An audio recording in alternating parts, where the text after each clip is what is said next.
Hi everyone, welcome back to another weather update. Sunny with a few clouds for our area with a temperature of 81 degrees Fahrenheit. Right now, sunny conditions are observed in our area, but temperature of 85 degrees Fahrenheit is in the forecast. However, for most of the week, from Sunday onward, showers will be more likely as we go throughout the week, and the temperature will drop down from the low to mid 80s to the upper 70s as a low pressure system makes its way across the southeast United States, bringing with it a frontal boundary which will move through our area this week. For tonight, partly cloudy conditions are expected with a low of 68 degrees Fahrenheit.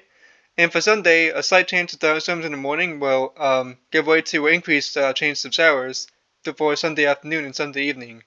The high of 83 degrees Fahrenheit for Sunday and a low of 65 degrees Fahrenheit for Sunday night, with mostly cloudy conditions for late Sunday night. For Monday, we're back to a chance of showers with a high of 81 degrees Fahrenheit. Then for Monday night, the winds will increase as that frontal boundary makes its way through Florida, with a low of 64 degrees Fahrenheit and a slight chance of showers for Monday night. For Tuesday, a chance of showers and windy conditions with a high of 79 degrees Fahrenheit are expected. For Tuesday night, chance of showers and windy conditions again, and as well as for Wednesday with a low of 65 degrees Fahrenheit for Tuesday night and a high of 78 degrees Fahrenheit for Wednesday. So as that frontal boundary makes its way through our state, the chance for showers will increase, number one. Number two, the winds will increase slightly. So we'll have some windy conditions as well as rain for this week.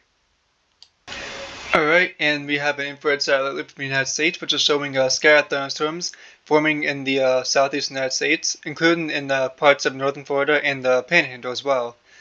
You'll notice that there is a surface front which is extending across northern Florida as well as the Florida Panhandle and into southeastern Louisiana. Along that surface front and ahead of it, there are thunderstorms that are forming out ahead of the cold fronts. There's also a weak disturbance which is forming along that front. You won't be able to see it here in satellite, but it is moving east. It's currently moving east towards the Atlantic Ocean, and once it reaches the ocean tomorrow, it will form into a low pressure system, which will increase our chances of rain tomorrow and into next week as that low pressure system weakens and moves east. Alright, and let me show you the weather models, which will show you the timing and the location of the low pressure system expected to develop. You'll notice today and early into tomorrow morning, the thunderstorm activity will be concentrated mostly in northern Florida as well as the Florida Peninsula. But by tomorrow morning, low pressure system will form off the coast of the United States.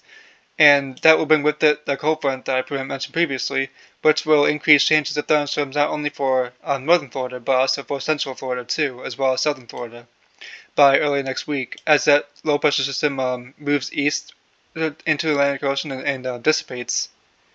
I'd like to mention that while there is a weak wind shear observed right now today across northern Florida along the fronts, that could help us an isolated strong storm develop, but the severe potential remains low due to widespread cloud coverage, which will limit the daytime heating. And during the day, as the ground heats, the air above it will also heat up too, which will provide energy for severe thunderstorms to develop. And we're not really seeing a lot of daytime heating in northern Florida right now, and that is due to the cloudy conditions and rainy conditions across the region.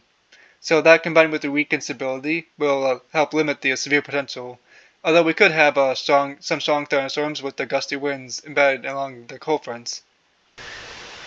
Alright, now I'd like to wrap this video up by showing that there is an elevated and critical fire weather risk for parts of the central Great Plains.